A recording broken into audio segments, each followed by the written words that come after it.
Dysphasia difficulty of solid అంటే ఏంటంటే మనకి మింగడానికి కష్టంగా అవడాన్ని డిస్ఫేజియా అంటాం.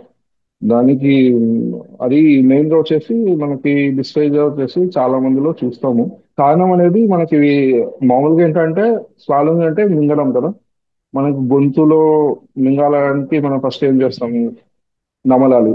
నమలిన తర్వాత గొంతులోకి వెళ్తుంది. గొంతులో వెళ్ళిన తర్వాత స్టమక్ లోకి వెళ్ళాలి, ఫుడ్ పైప్ ద్వారా. సో ఇక్కడ ఎటువంటి ప్రాబ్లం ఉన్నా కూడా మనకి ఇది అనేది వస్తుంది. మనకి నోట్లో అంటే అల్సర్స్ ఉండడము, కొంతమందికి క్యాన్సర్స్ ఉండడము, ఎక్కువ స్మోకర్స్ కానీ, ఎక్కువ మనకి గుట్కా వాడేవాళ్ళు కానీ, వీళ్ళందరికీ కొంతమందికి లాంగ్ స్టాండింగ్ అల్సర్స్ అనేవి ఫామ్ అయ్యే అవకాశం ఉంటుంది. అల్సర్స్ ఉన్నప్పుడు సరిగా నమ్మరు, అట్లనే మింగాలంటారు. చిన్నపిల్లల్లో కూడా చాలా మందికి టంగ్ టై అంటాం. అంటే ఆ, నాలుక ఫ్రీగా తిరగదు, అటు కిందగా అతుక్కొని ఉంటుంది అనమాట. అటువంటి వాళ్ళకు కూడా ఈ స్వాలోయింగ్ డిఫికల్టీ అనేది ఉంటుంది. తర్వాత టాన్సిలైటిస్ కానీ, తర్వాత మనకి సలవరీ గ్లాండ్స్ పెరిటైటిస్ అంటాం, పెరిటైటిస్ కానీ, సలవరీ గ్లాండ్స్ ఇన్ఫెక్షన్ ఏమైనా ఉన్నా కూడా మనకి అప్పుడు లాలాజలం సరిగా నోట్లోకి రాదు. అప్పుడు కూడా మనకి డిఫికల్టీ ఆఫ్ స్వాలోయింగ్ అనేది ఉంటుంది. సో, ఆ, తర్వాత నెక్స్ట్ మోస్ట్ కామన్ గా అయితే నేను చూసిన వాళ్ళలో మా పేషెంట్స్ లో అయితే మోస్ట్ కామన్ గా స్వాలన్ డిఫికల్టీ ఒకటి ఇన్ఫెక్షన్ వల్ల వస్తారు, గ్యాస్ట్రైటిస్ వల్ల వస్తారు. గ్యాస్ట్రైటిస్ అనేది తెలియదు చాలా మంది, తెలియక చాలా పెద్ద ప్రాబ్లం ఉందని అనుకుంటారు. కానీ గ్యాస్ట్రైటిస్ చాలా మందిలో చూస్తున్నాము. అది వితౌట్ యాంటీబయాటిక్ కూడా మనం ట్రీట్ చేయొచ్చు అనమాట. సో అది ట్రీట్ చేసినా కూడా మీకు స్వాలన్ డిఫికల్టీ అనేది తగ్గుతుంది. ఆ, తర్వాత ఇంకా లోపలికి ఫుడ్ పైపు అంటే మనకి ఏమన్నా లోపల టాన్సిల్స్ దగ్గర అప్పుడప్పుడు ఇట్లా ఫారిన్ బాడీ ఇరుక్కోవడము, ఇట్లాంటి కండిషన్స్ లో కూడా డిఫికల్టీ అనేది ఉంటుంది, ఇన్ఫెక్షన్ రావడము. సో నెక్స్ట్ వచ్చేసి మనకు ఫుడ్ పైప్ అంటాము. అది మన గొంతులో నుంచి స్టమక్ లోకి వెళ్ళడం అనమాట. అది ఒక ఈసోఫేగస్ అంటాం దాన్ని. దాంట్లో వచ్చేసి మనకి స్వించర్స్ వస్తాయి అనమాట. అది స్వించర్స్ అంటే చిన్నగా అవ్వడం. మెయిన్ గా వచ్చేసి మనకు అప్పర్ స్ప్లింటర్, ఇది కామన్ అనమాట ఫీమేల్స్ లో. అనీమియా ఉన్న వాళ్ళకి మెయిన్ గా, అనీమియా ఉన్న వాళ్ళకి ఏమవుతుందంటే ఇక్కడ పైన ఎక్కడైతే మనకి ఫుడ్ పాసెస్ పోతుందో అక్కడ మనకి చిన్న ఓపెనింగ్ అనేది ఉంటుంది. ఆ ఓపెనింగ్ అనేది స్ట్రింక్ అవుతుంది అనీమియా వల్ల.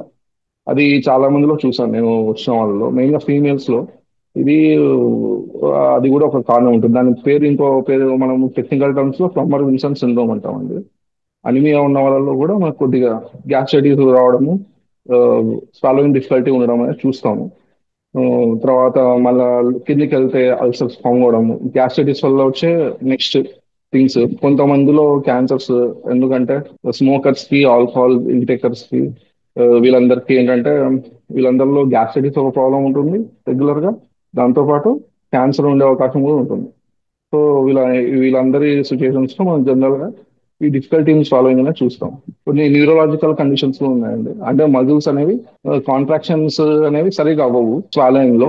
అది న్యూరలాజికల్ గా కొన్ని ప్రాబ్లమ్స్ ఉన్నా కూడా, ఈ డిసార్డర్స్ ఉన్నా కూడా ఈ మింగే ప్రాబ్లం అనేది డిఫికల్టీగా ఉంటుంది. టైప్స్ అంటే మనకి చెప్పాను కదండి, ఓవరాల్ గా ఒకటి, గొంతులో ఒకటి, అండ్ లోపల ఇసోఫేగస్ విన్ పైప్ దగ్గర ఒకటి. మూడు రకాలు ఉంటాయి. ఇంకా నెక్స్ట్ వచ్చేసి ఫుడ్ ఫుడ్ లో సాలిడ్ ఫుడ్స్ కి ఉంటుంది, లిక్విడ్ ఫుడ్స్ కి ఉంటుంది. ఇలాంటి కండిషన్స్ అనేవి మనం టైప్స్ ఇలాంటివి చూస్తాం అనమాట.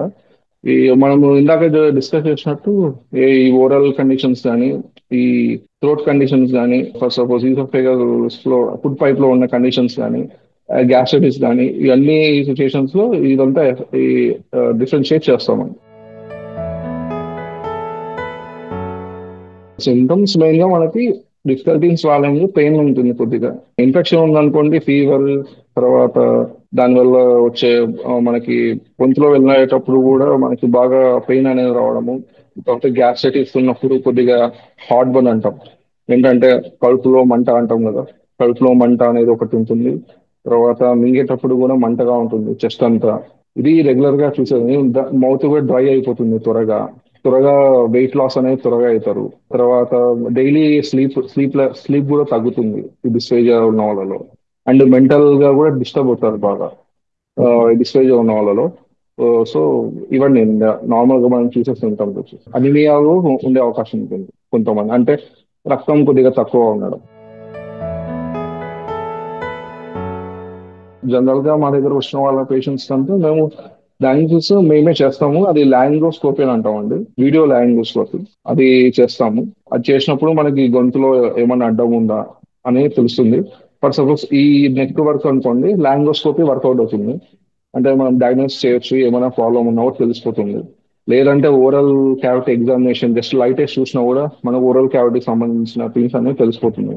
తర్వాత నెక్స్ట్ వచ్చేసి మనకి for suppose food pipe oesophagus నుంచి స్టమక్ వర్క్ అనుకోండి, మనకి అల్సర్ వల్ల కూడా ఈ డిస్ఫేజియా, గ్యాస్ట్రిక్ రిఫ్లక్స్ రావడం ఇవన్నీ ఉంటాయి కాబట్టి దాంట్లో కూడా మనకి మింగడానికి ఇబ్బంది అనేది ఉంటుంది అనమాట. సో ఎటువంటి కండిషన్స్ లో మనము అప్పర్ జిఐ ఎండోస్కోపీ చేస్తామండి. అది గ్యాస్ట్రోఎంటాలజిస్ట్ పంపిస్తాము, వాళ్ళు చేస్తారు. అక్కడ ఏమన్నా మనకి క్యాన్సర్స్ ఉన్నా, కొద్దిగా స్ట్రింక్ అయి ఉన్న ఫుడ్ పైప్ బాగా మనకి క్లారిటీగా తెలుస్తుందండి. ఆ, సో ఇది మేము జనరల్గా అయితే నెక్ వరకు మా డయాగ్నోసిస్ ఉంటుంది. బిఫోర్ ద ఫుడ్ పైప్ అనుకోండి, ఇసోఫేగస్ అనుకోండి, గ్యాస్ట్రోఎంటాలజిస్ట్ వాళ్ళు ట్రీట్ చేస్తారు. అండ్ నెక్స్ట్ థింగ్ ఏంటంటే సిటీ స్కాన్, ఎంఆర్ఐ చేయొచ్చండి. ఏమన్నా నర్వ్ కంప్రెషన్స్ ఉన్నా, వేరే కండిషన్స్ వల్ల, లంగ్ కండిషన్స్ వల్ల, లంగ్ లో ఏమన్నా ఉన్నా కూడా మనకు కొద్దిగా ఈ మింగడం అనేది న్యూరలాజికల్ కంప్రెషన్ వల్ల అంటే నర్వ్స్ కొద్దిగా కంప్రెస్ అవుతాయి అన్నమాట.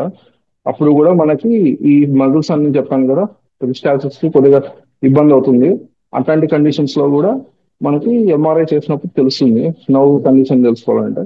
సిటీ స్కాన్ చేసినప్పుడు మనకి జనరల్ గా ఏదన్నా గడ్డ ఉన్నా, ఏమన్నా క్యాన్సర్ వల్ల ఏమన్నా ఉన్నా కూడా మనకి సిటీ స్కాన్ తెలుస్తుంది. డాక్టర్ని ఎప్పుడు కన్సల్ట్ అవ్వచ్చు అంటే ప్రాబ్లమ్ వచ్చేసి మనకి ఎప్పుడైతే సివియర్ గా ఉంది, అసలు మింగడానికి చాలా ఇబ్బందిగా ఉంది అనుకోండి, అప్పుడు కావచ్చు. ఇటు జనరల్ గా అయితే మనము ట్రాన్స్లేటివ్ ఇన్ఫెక్టివ్ స్టేటస్ లో అయితే ఎర్లీగానే కన్సల్ట్ అవుతాము. కొద్దిగా టాన్సిల్ కాకుండా ఇట్లా ఇన్ఫెక్టివ్ స్టేటస్ కాకుండా మామూలుగా ఏదైనా అబ్స్ట్రక్షన్ ఉంది, అయితే గ్యాస్ట్రైటిస్ ఉంది అని అంటే వాళ్ళకి వెంటనే పేషెంట్స్ అనేవాళ్ళు రికగ్నైజ్ చేయలేరు. అది ఎప్పుడైతే మీకు ఇబ్బంది ఎక్కువ ఇచ్చిందని అంటే సపోజ్ 1 వీక్ టు 2 వీక్స్ లో మీరు కన్సల్ట్ అవ్వచ్చు అండి. అంటే అంతవరకు మీకు ఆ డిఫికల్టీ అనేది తెలియదు. ఎప్పుడైనా కానీ మీరు కొద్దిగా మింగడానికి డిఫికల్టీ అనేది బాగా ఫీల్ అవుతున్నారంటే మీరు కన్సల్ట్ చేస్తే దాని తగ్గట్టుగా ట్రీట్మెంట్ అనేది తీసుకోవచ్చండి. ఎక్కువ కనిపిస్తూ ఉంటుంది. ఎందుకంటే ఎల్డర్లీ వాళ్ళకు మోస్ట్ కామన్ గా చెప్పాలంటే డైజెస్టివ్ ఇష్యూస్ అనేవి ఉంటాయి. డైజెషన్ అనేది సరిగ్గా కాదు. So because of that reason gastritis అనేది రెగ్యులర్ గా ఉండే అవకాశం ఉంటుంది. ఇందులో ఏంటంటే ఇటువంటి వాళ్ళకి కొద్దిగా ఇన్ఫెక్షన్ కంటే కంటే మనకి ఎక్కువ గ్యాస్ట్రైటిస్ రిలేటెడ్ గానే ఎక్కువ ఎల్డర్లీలో చూస్తాము. బికాస్ ఆఫ్ ఇండైజెస్టివ్ రీజన్స్, డైజెషన్ సరిగా జరిగిపోవడం వల్ల. సో సరిగా ఫుడ్ కూడా తీసుకోరు చాలా మంది. ఫుడ్ కూడా తీసుకోవడం అనేది చాలా ఇంపార్టెంట్ అనమాట దీంట్లో. సో ఇది సో ఎల్డర్లీ పేషెంట్స్ లో ఎక్కువ చూస్తాం. ట్రీట్మెంట్ అంటే మనకు అదే లెవెల్ ఆఫ్ అబ్స్ట్రక్షన్ అంటాం కదండి, ఇప్పుడు డిఫికల్టీ ఎక్కడ ఉంది అనేది దాన్ని బట్టి ట్రీట్మెంట్ ఉంటుంది. ఫర్ ఎగ్జాంపుల్ ఇన్ఫెక్షన్ అనుకోండి, మనము యాంటీబయాటిక్స్ ఇవన్నీ చేస్తే సరిపోతుంది, 1 వీక్ ట్రీట్మెంట్ ఇస్తే సరిపోతుంది. లోపల గ్యాస్ట్రైటిస్ కి కొద్దిగా లాంగ్ టర్మ్ ట్రీట్మెంట్స్ అవసరం. గ్యాస్ట్రైటిస్ కి 1 వీక్ 2 వీక్స్ లో మనకి ఉండదు. సో మెయిన్ ఏంటంటే గ్యాస్ట్రైటిస్ లో మనకి డైలీ హ్యాబిట్స్ లో చేంజ్ చేసుకోవాల్సిన అవసరం ఉంటుంది. ఆ, కొద్దిగా ఫుడ్ సరిగా తీసుకోవడం, సరే మంచి ఇంటర్వెల్స్ తీసుకోవడం, కారం మసాలా కొద్దిగా తగ్గించడం, ఇవన్నీ అనేది ఫాలో చేయాలి. డైలీ డైటరీ హ్యాబిట్స్ కూడా చేంజ్ చేసుకొని దాంతో పాటు ట్రీట్మెంట్ రెగ్యులర్ గా తీసుకుంటే సెట్ అవుతుంది. మేబీ 1 మంత్ పట్టొచ్చు, కొంతమంది 2 మంత్స్ కూడా పడుతుంది. అదే లోపల లోపల ఏమైనా వేరే కండిషన్స్ ఉన్నాయనుకోండి, ఆ, దాన్ని ట్రీట్ చేయాల్సిన అవసరం ఉంటుంది. ఎట్లా అంటే ఆ, మనకి అల్సర్ ఉంది, అల్సర్ ఆల్రెడీ ఫామ్ అయింది. అప్పుడు అల్సర్ ట్రీట్ చేసుకొని దాన్ని కూడా గ్యాస్ట్రైటిస్ లానే ట్రీట్ చేస్తారు. సో దాని ప్రకారం మనం చూసుకొని చేయాల్సిన అవసరం ఉంటుందండి. మోస్ట్ ఇంపార్టెంట్ థింగ్ ఏంటంటే ఫర్ ఎగ్జాంపుల్ డైటెడ్ మనం ఎప్పుడు ఫుడ్ అనేది స్మాల్ తక్కువ క్వాంటిటీస్ తీసుకోవాలి, ఎక్కువ సార్లు తీసుకోవాలి. అంటే ఫర్ సపోజ్ డైలీ 4 టైమ్స్ తీసుకుందాం అనుకోండి, తక్కువ క్వాంటిటీస్ లో తీసుకొని కంపల్సరీ ఆ టైం ఏంటని మెయింటైన్ చేయాలి. జనరల్గా 4 అవర్స్ అనేది మనకి గ్యాప్. సో ఆ గ్యాప్ లో మనము కంపల్సరీ ఏదో ఒక ఫుడ్ తీసుకుంటా ఉంటే ఈ డిఫికల్టీ ఇన్ సాల్వింగ్ ఇష్యూస్ అనేవి తగ్గిపోతాయి. కానీ ఇంకోటి ఏంటంటే ఫుడ్ అనేది మంచి కుక్డ్ ఫుడ్ తీసుకోవాలి. And easy digestive food. For example bread కానీ, అట్లాంటి వెజిటేబుల్స్ కానీ. ఉమ్, తర్వాత ఫ్రూట్స్ అనేవి చాలా ఇంపార్టెంట్. ఫైబర్ ఎక్కువ ఉన్నది, కొబ్బరి, ఇట్లాంటివన్నీ మనకి డైజెషన్ ప్రాబ్లం అనేది తగ్గిస్తాయి. ఎప్పుడైతే మనం ఫైబర్ ఎక్కువ ఉన్నది తీసుకున్నాం అనుకో, it will improve your digestion అనమాట. బికాస్ ఆఫ్ దట్ ఈ డిఫికల్టీ ఇన్ సాలన్ కూడా తగ్గుతుంది. తర్వాత ఎక్సర్సైజ్ అనేది చాలా ఇంపార్టెంట్. ఎక్సర్సైజ్ అట్లీస్ట్ ఒక 10 to 20 minutes వాకింగ్ చేసిన సరిపోతుంది. ఇంకోటి ఏంటంటే ఫుడ్ తిన్న వెంటనే చాలా మంది వెంటనే పడుకుంటారు.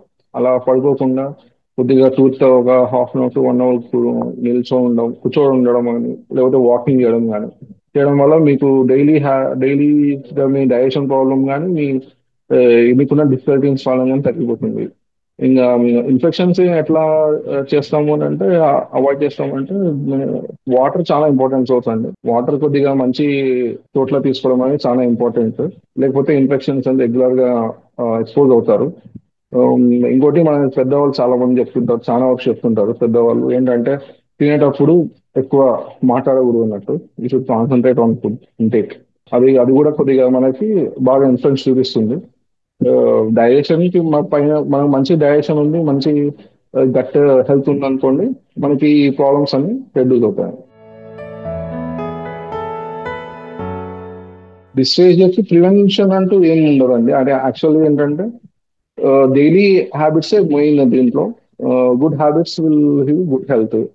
కొంతమంది స్మోకింగ్, కొంతమంది ఇవన్నీ చేస్తూ ఉంటారు. దానివల్ల గ్యాస్ట్రైటిస్ రావడము, దానివల్ల క్యాన్సర్స్ రావడము, ఈ దీనివల్ల ఎక్సర్సైజ్ లేకపోవడము. ఉమ్, ఇవన్నీ ఈ ఏ అయితే ఫ్యాక్టర్స్ అయితే ఉన్నాయనుకో, ఓవర్ వెయిట్ ఉంటారు కొంతమంది.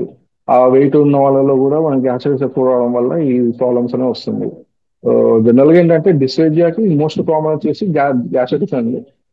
దానికి కావాల్సిన ఫ్యాక్టర్స్ అన్ని మనము చూసుకొని తీసుకోవాల్సిన అవసరం ఉంది.